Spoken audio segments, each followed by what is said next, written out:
I'm Chris, you're watching FRAG-MENTAL. My sister Tasha's back. Hi. Tash is going to help me rate Office for Men and Date for Men from Jeremy Fragrance. In this video, she's going to let us know which one she prefers out of the two. So, if you want to see what she thinks, stay tuned to FM.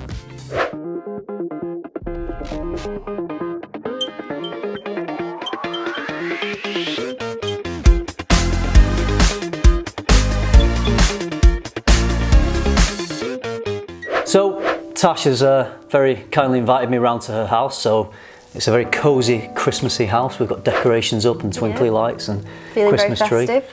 And Olive, the dog's just sat over there with a lovely Christmas jumper on. She might make an appearance in a minute.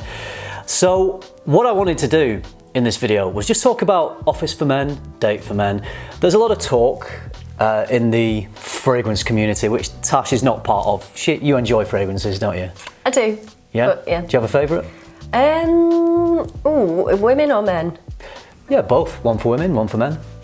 I actually like Issey Miyake for men. The original? The original. Okay. Good choice. Yeah, and then for women, I like Clinique and MAC, which are pretty low-key brands, I'd say, but Yeah. I think they're my everyday go-to brands. Yeah, but if they smell good and you enjoy them. So I thought it'd be interesting to speak with someone. First of all, you're all interested in women's opinions on these fragrances, because a lot of the marketing that Jeremy does is towards guys who want to get compliments, who want to be smelled, who want to maybe attract the opposite sex.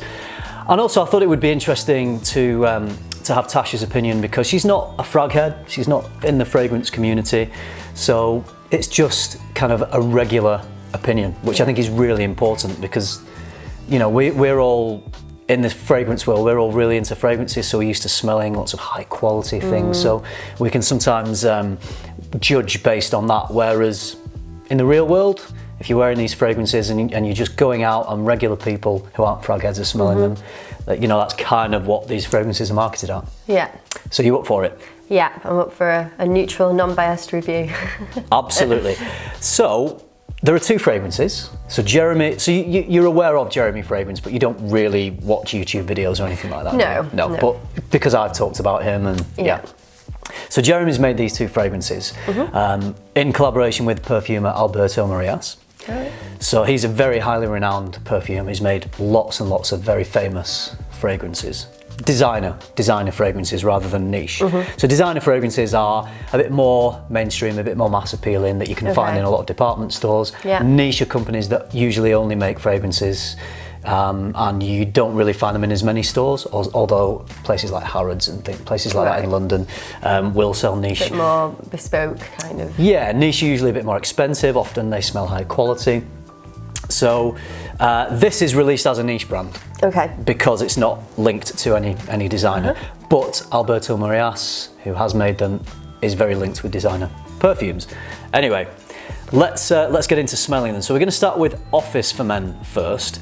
So this is obviously targeted for office wear, which would indicate someone who wants a scent that is, you know, it's going to work in the office. That's not going to be too obnoxious or too strong. Okay.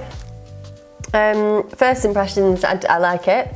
It's very fresh, very crisp, so I can see that office, you know, clean shirt, you know, clean cut look. Yep. It's not too strong, not too overpowering, which again is probably good for the office. You don't want to be, you know, walking into a room and being obviously choking everyone out in the room. Yeah.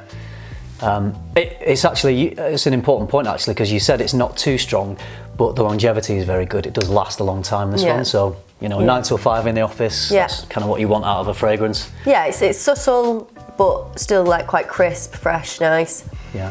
I don't know, has it got any like citrusy? Yeah, there's some citruses in there. There's some bergamot, which gives it a lot of freshness initially. Yeah. So, would you enjoy smelling that on a guy? Yeah, I would. It could almost be unisex, I feel. Okay. Because I wouldn't say it's... Maybe because it is so fresh, it's not like musky or anything like that. Yeah. But yeah, I do enjoy smelling So office for men or women. So you'd wear it, would you? If you think it's unisex, you'd happily wear it? I don't know, maybe. Yeah. Does it, I like it. Does it smell unique to you? Does it smell different? Or does it smell like a smell that, kind of smell that you've smelled before in terms of fragrances? Yeah, I mean, yeah, I wouldn't say it's completely unique. Yeah. It's I can't put it to another brand. No, because you don't know that many fragrances anyway, do you? But no.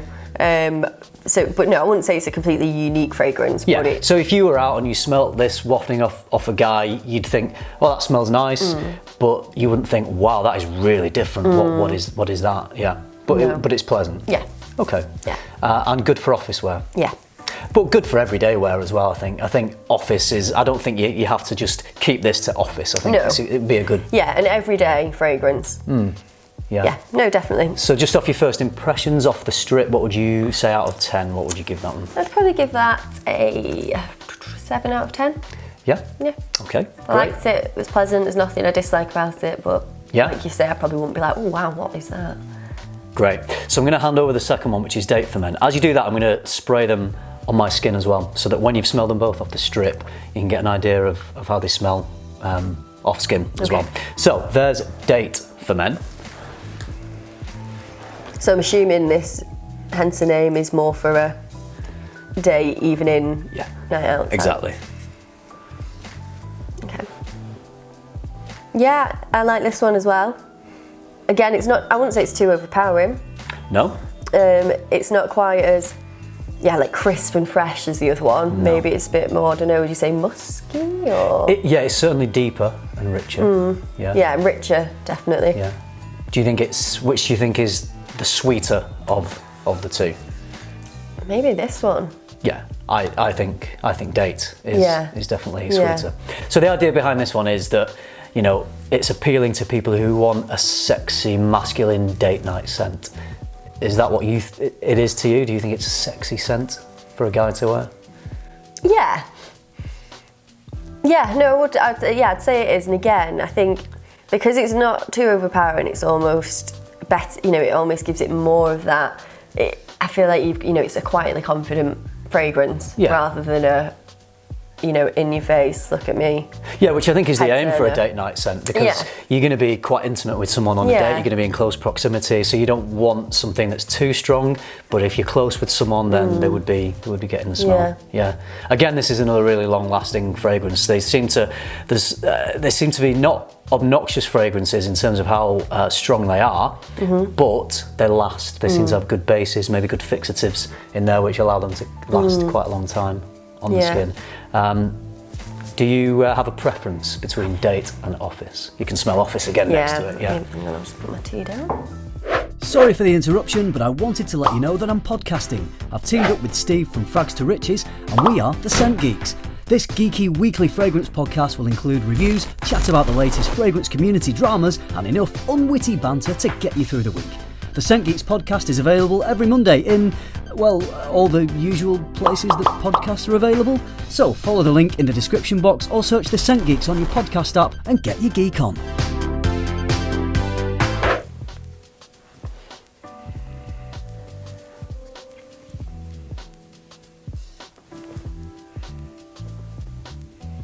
I really like both, but I'd say a preference to smell on a guy, I think Date. Date? Yeah. Okay, all right. So you gave Office 7 out of 10, what would you give Date? 8 out of 10. 8 out of 10? Yeah. All right. And now they've settled on my skin a little bit, I'll just let you smell each one on skin because they will smell a bit different on skin. So that's Office. Yeah. Yeah. I think the woodiness comes out more on skin than it does on the strip. Yeah, it does. Yeah, it's funny how... Yeah. And different people's... Because that's not quite as sharp on the skin, I don't think. But it's more rounded on the skin. Yeah.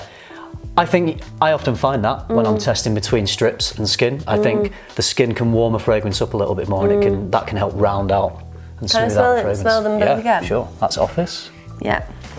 Date. Right. So off skin, you still preferring Date?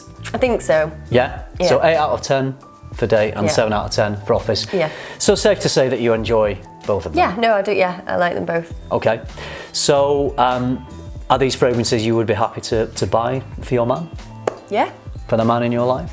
Yeah. Yeah? All right. Well, let me tell you the prices of these fragrances, and then you can tell me whether you think you would spend that on these fragrances based on how much you like them. So, Office for Men, which has been out for a little while, so it's a little cheaper. That's around about, with the conversion now, it's around about £140 for a 100ml bottle. Date, which has only just been released, is a little bit more expensive. That's coming out more like £185 for the 100ml bottle. Now, obviously, you're not usually buying fragrances that cost that much. No, so I'm not. What do you think of those prices? I mean, where does that? I don't really buy fragrances that often. Where would that sit in line to? I don't know. Let's say Armani Stronger with You.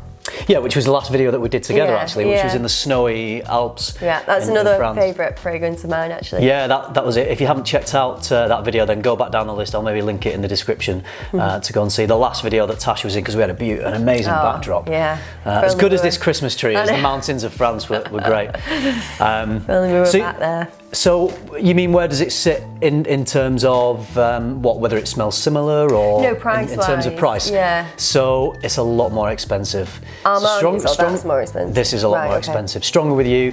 Off the top, I don't know the current price. I've not just checked it out because you've got discounter websites as well. Yeah. I don't think Stronger with You is one of the most expensive designers. No. So you're probably looking at something in the region of for 100ml, maybe about £50-60, something like that. So, half, about roughly half the price. And a lot of designers are about half the price of these fragrances. I mean, I've never spent that much on a fragrance for myself or anyone else. No.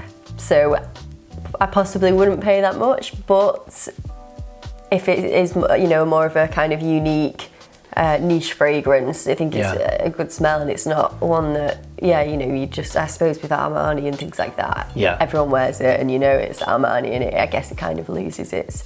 Yeah. Yes, if you want something that smells different that not many people are going to have, it's maybe worth the money. But personally, it's a lot of money for you to spend. It's a lot of money, but then I probably wouldn't spend that on any fragrance. No. unless it really grabbed me, which... Yeah. I do like those, but I wouldn't say, wow. Sure. What is that? But they're good. Can I get it? Yeah. So my take on these fragrances is that even though they're a niche fragrance, to me, they do smell more like designer fragrances. I'm not necessarily saying that's a bad thing, because, a lot of designer fragrances are really nice. And the reason they smell like designer fragrances, partly because Alberto Morillas has composed them, and he's got a strong track record with designers. But also these fragrances, Jeremy wants these fragrances to be mass appealing. Yeah. He wants to sell these fragrances, and he needs them to be crowd pleasers, and he needs people to go out feeling confident that the smell isn't so unique or challenging that people aren't maybe going to get those compliments. He wants people to be able to smell them, and he wants people to be able to like them. And I think the people that these fragrances are aimed at are those type of people. So maybe, not necessarily frag heads, or frag heads that are really into wanting to get compliments. My personal feeling about these are that, having smelled all the fragrances that I have, and I'm smelling lots of very high quality, very expensive niche fragrances every day, these fragrances, being on the more designer side, I think they're a little pricey for what they are. I know there's a lot of amazing niche fragrances that personally I would love to wear that I could get for a similar cost to these. But that's me, and I'm used to complexity in fragrances, and that's just my personal choice. But I think people out there who aren't used to the complexity in fragrances, that want to smell different and unique and very mass appealing, I think these fragrances are aimed at those people. So maybe I'm not the exact target audience. I wouldn't have a problem with purchasing these at, and I should say actually, for this review, Jeremy did send me these fragrances, so I have not purchased these. If I was personally going to purchase these based on what I know about all the other fragrances in the world that I've smelled so far, I would want them to be a little cheaper. Yeah. I'd want them to be around about half the price that they are. Jeremy has been doing a lot of buy one get one frees for office, which kind of does cut the cost. If you know someone else who wants one, you can halve it, and I suspect a similar thing will happen with Date as well. What do you think about the design and the look of the bottle? Well, that's a good question. That I should ask you as well. I don't know. I mean, what do you think? I don't know whether it's purposely just gone for that kind of subtle, you know, look, but I don't know if that on a shelf would grab me as a £180 fragrance. Right. I feel like I've seen other fragrances which have a very, you know, unique look and an attention-grabbing look. A more attention-grabbing kind of presentation. Yeah, very interesting. Maybe costs are involved, maybe it's a way of keeping costs down, maybe it's a design choice that he wants it to be crisp and simplistic and subtle, but it is a very simple bottle. It is. I do like the shape of the bottle. Yeah. I think it looks nice. But like you say, if you go into a store and you know you've got your Armanis and your Dior's or whatever twinkling at you, and then and these were sat next to it, I do agree that I don't think the presentation of these is as aesthetically pleasing as those fragrances. But you know, it is an important point. It's the juice contained within the bottle that's the most important thing. But like you say, if you're spending £185 on a fragrance, perhaps you do want a bottle that is going to reflect that price. Yeah, a bit more of a showy bottle. Yeah, just to have out as a bit of a ornament piece. All right, well, I think that kind of wraps it up. So Tash, really loved them. Your favourite was Date? Favourite was Date. Yeah, like them both. Likes the fresh crispness every day of the office. Okay. Well, brilliant. Tasha, thanks for giving us your opinions. I'm sure many people out there will really appreciate that. Thanks for having me. Well, I think you've been popular on the channel so far. After the Stronger With You, lots of people were saying, you know, bring Tash back. I think it's probably the mountain backdrop more than it. So we'll wrap things up there. Tash, thank you very much for coming on and sharing your thoughts. I hope you found this useful. I hope you enjoyed it. Thank you very much for watching. Remember, keep tuning into FM and keep smelling good.